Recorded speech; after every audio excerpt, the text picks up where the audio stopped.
오늘은 우리 마음을 가장 뜨겁게 하는 감정, 분노를 바라보는 시간입니다. 시작하시기 전에 구독과 좋아요로 함께 해주세요.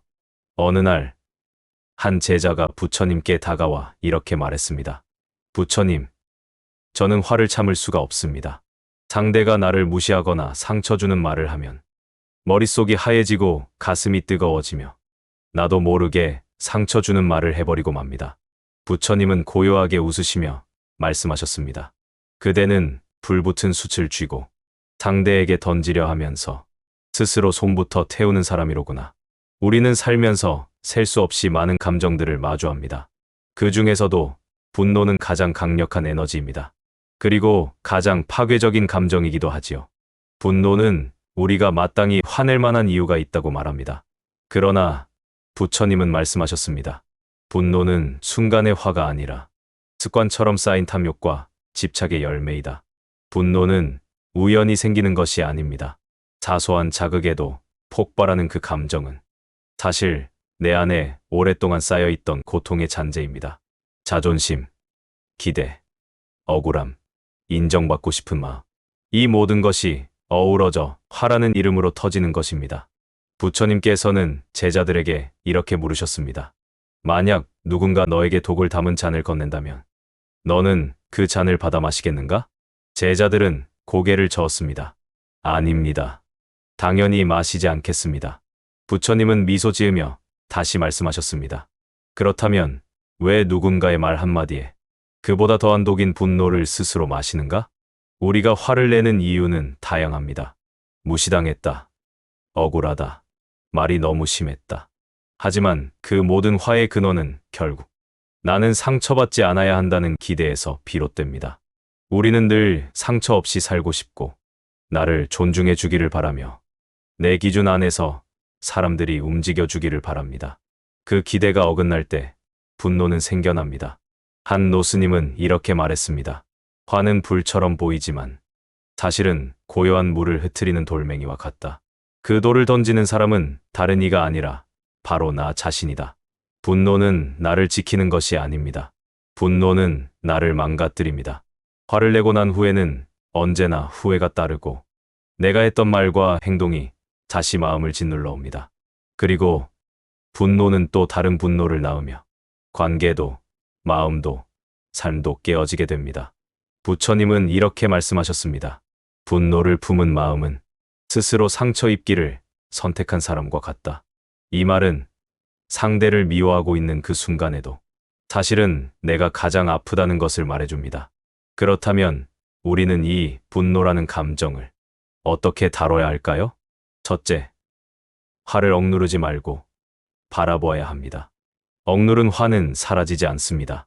오히려 안으로 스며들어 더 큰 고통으로 되돌아옵니다. 분노가 올라오는 순간 그 감정을 있다고 인정하고 그 분노가 내 안에 어떤 상처에서 비롯되었는지를 차분히 바라보는 것이 첫 수행입니다. 둘째, 분노가 아닌 연민으로 전환하는 연습이 필요합니다. 나를 아프게 한 사람이 사실은 그 누구보다도 아픈 사람일 수 있습니다. 상처 주는 말, 무례한 행동은 그 사람이 품고 있는 고통의 표현일 수 있습니다. 그 사람을 위해서가 아니라 나 자신을 위해 이해와 연민을 품는 연습이 필요합니다. 셋째, 말을 멈추는 용기를 가져야 합니다. 부처님은 말씀하셨습니다. 화가 올라올 땐 한 걸음 물러나라. 그 한 걸음이 관계를 살릴 것이고 그 한 걸음이 너를 지킬 것이다. 분노의 순간에 한마디 말을 내뱉기 전 한 번의 호흡을 멈추는 것, 그 짧은 침묵이 모든 파국을 막을 수 있습니다. 마지막으로 내 안의 분노를 내려놓는 가장 좋은 방법은 용서입니다. 용서는 상대를 위한 것이 아닙니다. 용서는 나 자신을 자유롭게 만드는 길입니다. 누군가를 미워하는 한 나는 그 사람에게 묶인 채 살아가게 됩니다. 그 관계를, 그 상처를, 그 이름을 이해하고 놓아줄 수 있을 때 비로소 나는 나 자신에게로 돌아올 수 있습니다. 부처님은 이렇게 정리하셨습니다. 분노는 그대를 잠시 강하게 보이게 하지만 자비는 그대를 끝까지 지키는 힘이다. 오늘도 내 마음속에 분노가 올라왔다면 그 감정을 미워하지 말고 바라보세요. 그 분노는 나를 괴롭히는 적이 아니라 내 마음을 치유하려는 첫 신호일 수 있습니다. 지금 당신 마음에도 말없이 머물고 있는 분노가 있다면 오늘 그 감정에게 이렇게 말해보세요. 이제는 나를 더 괴롭히지 않아도 괜찮아. 이제는 나를 지키기 위해 내려놓을게. 이제 진짜 강함은 화를 내지 않는 데서 시작됩니다. 그리고 그 고요함은 당신을 더 깊고 단단한 사람으로 이끌어줄 것입니다. 사람은 누구나 화를 냅니다. 하지만 누구나 화를 낼 자격이 있는 건 아닙니다. 왜냐하면 분노는 상대보다 자신을 먼저 해치기 때문입니다. 부처님은 말씀하셨습니다. 분노는 칼날을 쥔 손과 같다. 그대가 휘두르기 전 이미 그대의 손부터 다치게 하느니라. 우리는 스스로를 참고 있다고 말하지만 그것은 억누르는 것이지 다스리는 것이 아닙니다. 억눌린 분노는 언젠가 예상치 못한 순간에 폭발합니다. 그 파괴력은 당사자보다 오히려 가장 가까운 사람에게 더 큰 상처로 퍼지기도 합니다. 한 수행자가 분노를 다스리기 위해 산속으로 들어갔습니다. 외부와 단절된 곳에서 조용히 명상하고 스스로의 감정을 바라보는 시간을 가졌습니다. 그러던 어느 날 그는 작은 새가 짹짹거리며 음식을 훔쳐가는 모습을 보고 갑자기 화를 냈습니다. 그는 그 순간 깨달았습니다. 환경을 바꾼다고 분노가 사라지는 것이 아니라 마음을 바꿔야 분노도 사라지는구나. 부처님은 말합니다. 분노는 그대를 떠난 적이 없다. 그대가 애써 모른 척했을 뿐이다. 분노를 이기는 가장 강력한 힘은 자각입니다. 화를 낼 땐 이유가 있습니다. 그러나 그 이유는 언제나 나를 위한 것이었습니다. 나의 자존심이 무너졌을 때, 내 기대가 어긋났을 때, 내 감정을 이해받지 못했을 때, 분노는 올라옵니다. 그렇다면 우리는 이 질문을 던져야 합니다. 나는 정말 상처를 받아서 화가 난 걸까? 아니면 내가 만든 기대에 세상이 맞춰주지 않아서일까? 분노는 외부의 일이 아니라 내 마음의 기준에서 시작됩니다. 그 기준을 내려놓으면 그 화도 줄어듭니다. 부처님은 제자들에게 분노를 다스리는 3가지 수행을 전했습니다.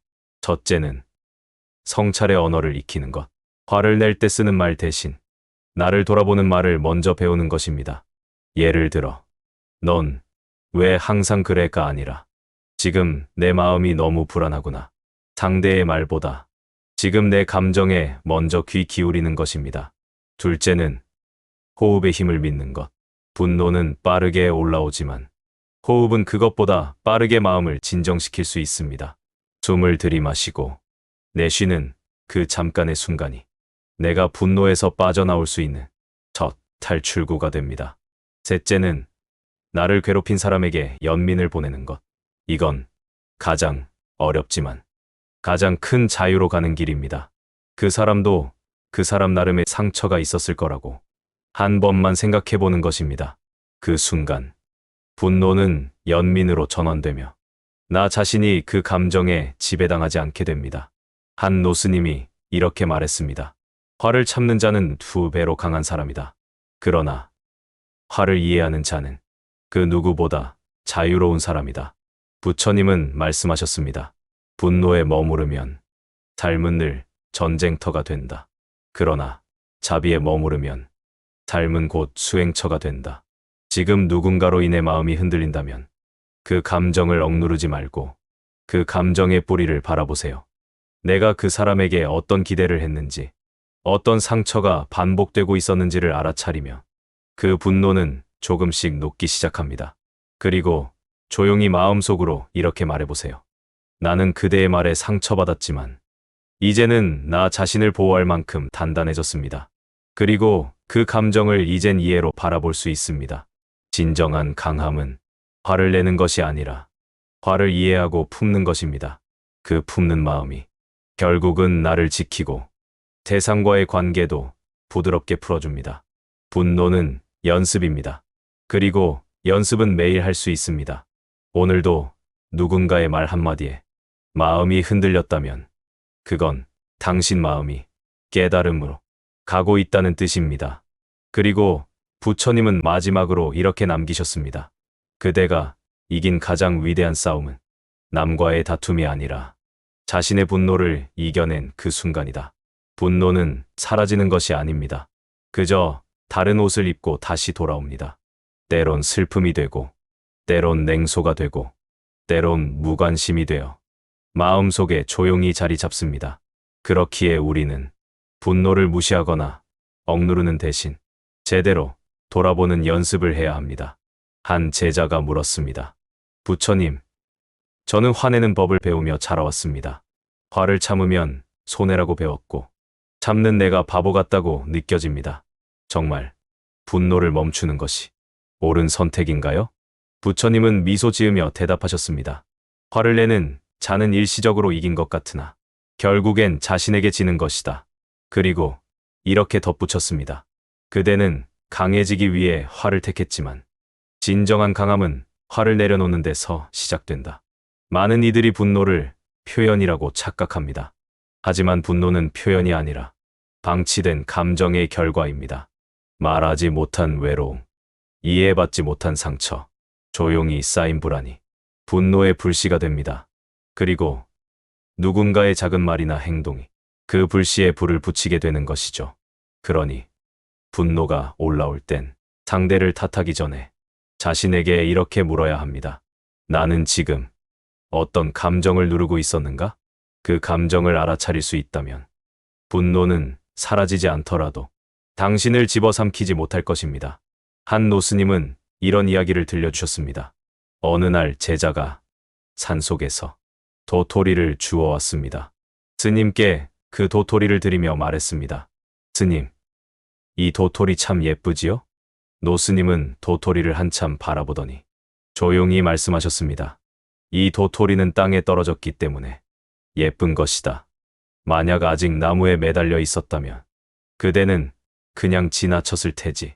그리고 이렇게 덧붙였습니다. 사람의 감정도 그렇다. 바닥에 떨어지고 아픔 속에 놓였을 때 비로소 그 감정의 진짜 얼굴이 보인다. 우리는 화가 났을 때 진짜 내 마음을 볼 수 있습니다. 그 마음을 밀쳐내기보다 가만히 바라보는 것. 그게 수행이고 그게 치유입니다. 부처님은 분노를 다스리는 행동의 지혜를 강조하셨습니다. 말로 다투기 전에, 생각으로 판단하기 전에 행동을 멈추어 조용히 앉는 연습. 단 5초만 입을 다물고 눈을 감고 호흡을 느껴보세요. 그 짧은 5초가 인연을 지킬 수 있고 당신의 마음을 지킬 수 있습니다. 그리고 또 하나, 분노를 다스리는데 가장 중요한 지혜. 자신에게 관대해지는 법. 우리는 화를 내는 나에게 스스로 죄책감을 느끼며 더 깊은 자책에 빠집니다. 하지만 감정은 잘못이 아닙니다. 감정은 그냥 존재하는 것입니다. 그 존재를 인정하고, 그래, 나도 상처받을 수 있어. 나도 화가 날 수 있어. 이렇게 자신을 품어주는 순간 분노는 스스로 가라앉기 시작합니다. 부처님은 또 말씀하셨습니다. 진정한 수행은 타인을 이해하는 것이 아니라 자신을 용서하는 데서 시작된다. 지금 누군가가 떠오른다면 그 사람이 준 상처에 머무르지 말고 그 상처를 마주한 당신의 마음을 따뜻하게 안아주세요. 그리고 말해보세요. 나는 그의 인연으로 인해 아팠지만 이제 그 아픔을 배움으로 바꾸겠습니다. 분노는 사라지지 않습니다. 그러나 이해, 연민, 용서, 자각, 자비, 이 모든 수행이 쌓이면 그 분노는 더 이상 당신을 삼키는 불이 되지 않을 것입니다. 마지막으로 한 문장만 남겨볼게요. 분노는 빠르지만 깨달음은 더 오래 간다. 오늘도 당신의 마음이 조금 더 평온하길 바랍니다. 분노는 끝이 없습니다. 그 감정은 반복되고 되돌아오며 우리 안에 깊은 흔적으로 남습니다. 그래서 부처님은 말씀하셨습니다. 분노를 이기려 하지 마라. 그저 그것과 함께 걷는 법을 배워라. 우리는 화를 낼 때 스스로를 옳다고 믿습니다. 내가 이렇게까지 화난 데는 이유가 있어. 상대가 먼저 시작했어. 나만 참으면 바보지. 하지만 그 옳음은 곧 우리의 집착이 되기도 합니다. 화는 늘 이유를 갖고 오지만 그 이유를 바라보는 방식에 따라 그 화는 독이 되기도 성장이 되기도 합니다. 한 수행자가 스승에게 물었습니다. 스님, 저는 화를 다스리는 법을 배우고 싶습니다. 그러나 마음을 다잡아도 작은 자극에도 쉽게 무너집니다. 스승은 대답했습니다. 그대는 아직 분노를 없애려 하느냐? 그대는 분노를 친구처럼 대하거라. 수행자는 당황했습니다. 분노를 친구로 대하라니요? 스승은 웃으며 말했습니다. 화는 늘 내 안에 있단다. 버리려 하지 말고 그 존재를 이해하려 하거라. 분노는 억제하는 것이 아니라 조율해야 하는 감정입니다. 불 조절은 불을 없애는 게 아닙니다.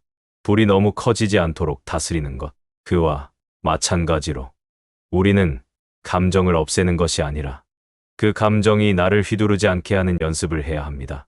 부처님은 말씀하셨습니다. 분노는 바람과 같아서 그대가 붙잡으려 하면 거세지고 그저 느끼고 흘려보내면 고여 너 속으로 사라진다. 우리는 관계 속에서 가장 많이 화를 느낍니다. 가족, 친구, 연인, 직장 동료. 가장 가까운 사람일수록 기대도 크고 상처도 큽니다. 그리고 그 상처에서 분노는 자라납니다. 하지만 생각해 봅시다. 그 사람의 말, 그 사람의 행동은 정말 나를 향한 것이었을까요? 혹시 그 사람도 자기 마음 하나 다스리지 못해서 자기도 모르게 상처를 뱉었을지도 모릅니다. 그래서 부처님은 그 사람보다 내 마음을 먼저 들여다보라고 하셨습니다. 누군가를 용서하는 것은 그를 위한 일이 아니라 그대를 괴롭히던 감정에서 자신을 놓아주는 일이다. 분노를 이해하기 위해선 반드시 이해받지 못한 나를 마주해야 합니다. 내가 얼마나 외로웠는지, 얼마나 기대했는지, 얼마나 아팠는지를 들여다봐야 합니다. 그리고 그 감정 앞에서 그래, 나도 아팠구나. 그때 정말 속상했겠구나. 그렇게 말해줄 수 있어야 분노는 조금씩 녹아내립니다. 부처님은 또한 말했습니다.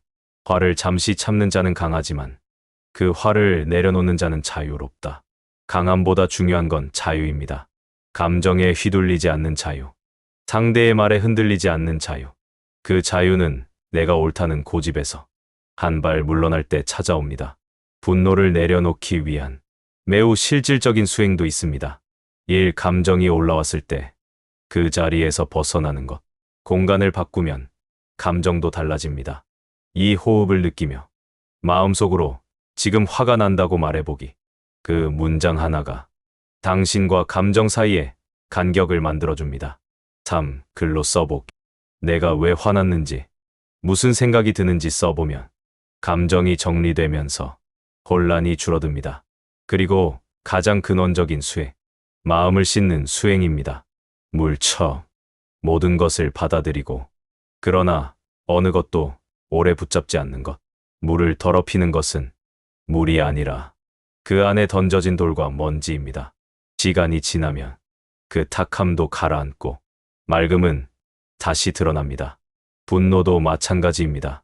그 감정은 본래 나쁜 것이 아니라 다만 지금 흔들리고 있을 뿐입니다. 그 흔들림을 있는 그대로 인정하고 가라앉을 시간을 주는 것. 그게 자비이고 그게 수행입니다. 끝으로 부처님은 이렇게 말씀하셨습니다.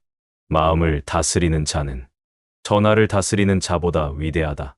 오늘 당신 마음의 천하가 고요해지길 바랍니다. 그리고 그 고요함이 당신을 지켜주길 바랍니다.